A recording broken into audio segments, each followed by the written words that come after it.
ಶ್ರೀಮಾತ್ರೇ ನಮಃ. ಸಿಂಧೂರಾರುಣ ವಿಗ್ರಹಾಂ ತ್ರಿನಯನಾಂ ಮಾಣಿಕ್ಯಮೌಲಿ ಸ್ಫುರತ್ತಾರಾನಾಯಕ ಶೇಖರಾಂ ಸ್ಮಿತಮುಖಿಮಾಪೀನ ವಕ್ಷೋರುಹಾಂ ಪಾಣಿಭ್ಯಾಮಲಿಪೂರ್ಣರತ್ನಚಷಕಂ ರಕ್ತೋತ್ಪಲಂ ಬಿಭ್ರತೀಂ ಸೌಮ್ಯಾಂ ರತ್ನಘಟಸ್ಥರಕ್ತಚರಣಾಂ ಧ್ಯಾಯೇತ್ ಪರಾಮಂಬಿಕಾಂ. ಲಲಿತಾ ಪರಮೇಶ್ವರಿಯನ್ನ ನಾವು ಲಲಿತಾ ಸಹಸ್ರನಾಮ, ಲಲಿತಾ ತ್ರಿಶತಿ, ಲಲಿತಾ ಅಷ್ಟೋತ್ತರದಿಂದ ಪೂಜೆ ಮಾಡುವಂಥ ಪರಿಪಾಠ ಇದೆ. ಶ್ರೀ ವಿದ್ಯೋಪಾಸನೆಯಲ್ಲಿ ಲಲಿತಾ ಪರಮೇಶ್ವರಿ, ರಾಜರಾಜೇಶ್ವರಿಯನ್ನು ಪೂಜೆ ಮಾಡುವಂಥದ್ದು ನಿತ್ಯ ವಿದಿತವಾದಂಥ ಕರ್ಮ ಆಗಿರ್ತದೆ. ಆದರೆ ಚೈತ್ರ ಮಾಸದ ಶುಕ್ಲ ಪಕ್ಷದ ಷಷ್ಠಿಯ ದಿವಸ ಪಾರ್ವತೀ ದೇವಿಯವರನ್ನ ಲಲಿತಾ ಗೌರಿಯ ರೂಪದಲ್ಲಿ ಪೂಜೆ ಮಾಡುವಂಥ ಪರಿಪಾಠ ಇದೆ. ಈಗಾಗಲೇ ನಾನು ನವಗೌರಿ ಉಪಾಸನೆಯ ಬಗ್ಗೆ ತಮ್ಮೊಂದಿಗೆ ಚರ್ಚೆ ಮಾಡ್ತಾ ಇದ್ದೇನೆ. ಚೈತ್ರ ಮಾಸದ ಶುಕ್ಲ ಪಕ್ಷದ ಷಷ್ಠಿಯ ದಿವಸ ವಾರಾಣಸಿಯಲ್ಲಿ ಗಂಗಾ ತೀರದಲ್ಲಿರುವಂಥ ಲಲಿತಾ ಘಾಟ್ನಲ್ಲಿ ನೆಲೆಸಿರುವಂಥ ಲಲಿತಾ ಗೌರಿಯನ್ನು ವಿಶೇಷವಾಗಿ ಪೂಜೆ ಮಾಡುವಂಥ ದಿವಸ ಆಗಿರ್ತದೆ.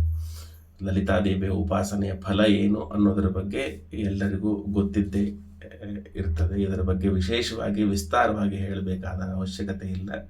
ಸರ್ವ ಕಾಮ್ಯಾರ್ಥವನ್ನು ನೀಡುವಂಥ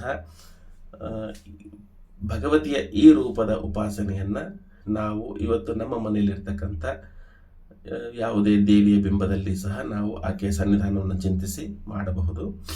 ಲಲಿತಾ ಗೌರಿಯ ಸಂಕ್ಷಿಪ್ತ ಸ್ತೋತ್ರ ಈ ರೀತಿಯಾಗಿರುತ್ತದೆ.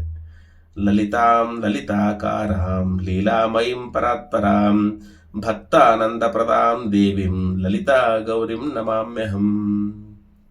ಈ ಸ್ತೋತ್ರವನ್ನು ಹೇಳಿಕೊಂಡು ಇದರ ಜೊತೆಗೆ ನಮಗೆ ಬರುವಂಥ ಗೌರಿ ಸ್ತೋತ್ರಗಳನ್ನು, ಲಲಿತಾ ಪರಮೇಶ್ವರಿಯ ಸ್ತೋತ್ರಗಳನ್ನು ಹೇಳಿಕೊಂಡು ಅಷ್ಟೋತ್ತರದಿಂದ ಪೂಜೆ ಮಾಡೋದರೊಂದಿಗೆ ಜೊತೆಗೆ ಇವತ್ತು ಲಲಿತಾ ಗೌರಿಯ ಉಪಾಸನೆಯ ದಿವಸ ಮಂಗಳವಾರದ ಸಂಯೋಗವೂ ಸಹ ಕೂಡಿ ಬಂದಿರೋದರಿಂದ ನಮ್ಮ ಮಂಗಳವಾರವು ಗೌರಿ ದೇವಿಯ ಉಪಾಸನೆಗೆ ಶ್ರೇಷ್ಠವಾದ ವಾರ ಆಗಿರೋದರಿಂದ ನಮ್ಮ ಶಕ್ತಿ ಅನುಸಾರ ನಾವು ಗೌರಿ ದೇವಿಯ ಉಪಾಸನೆ ಮಾಡಿ ಮಂತ್ರ ಸ್ತೋತ್ರಗಳ ಜಪ ಪಾರಾಯಣ ಮಾಡಿ, ಶಕ್ತಿ ಇದ್ದಲ್ಲಿ ಸುವಾಸಿನಿಯರ ಆರಾಧನೆಗೆ ಸುವಾಸಿನಿಯರ ಮನೆಗೆ ಆಮಂತ್ರಿಸಿ ಅವರಿಗೆ ಅರಿಶಿನ ಕುಂಕುಮ ಫಲತಾಂಬೂಲ ನೀಡುವುದರ ಮೂಲಕ ಸುವಾಸಿನರ್ಚನ ಪ್ರೀತ ಎಂದೇ ಕರೆಯಲ್ಪಡುವಂತಹ ಲಲಿತಾ ಗೌರಿಯ ಸಂಪೂರ್ಣವಾದ ಅನುಗ್ರಹವನ್ನು ಪಡೆಯೋದಕ್ಕೆ ಸಾಧ್ಯವಿದೆ. ಏನು ಸರ್ವಥಾ ನಮಗೆ ಯಾವುದೇ ಹೆಚ್ಚಿನ ಕೈಂಕರ್ಯ ಮಾಡಲಿಕ್ಕೆ ಅನುಕೂಲ ಇಲ್ಲದಿದ್ದಲ್ಲಿ ಮನಸ್ಸಿನಲ್ಲಿ ಭಗವತಿಯ ಆ ದಿವ್ಯಮಂಗಳ ವಿಗ್ರಹವನ್ನು ಮನಸಾ ಸ್ಮರಿಸುತ್ತಾ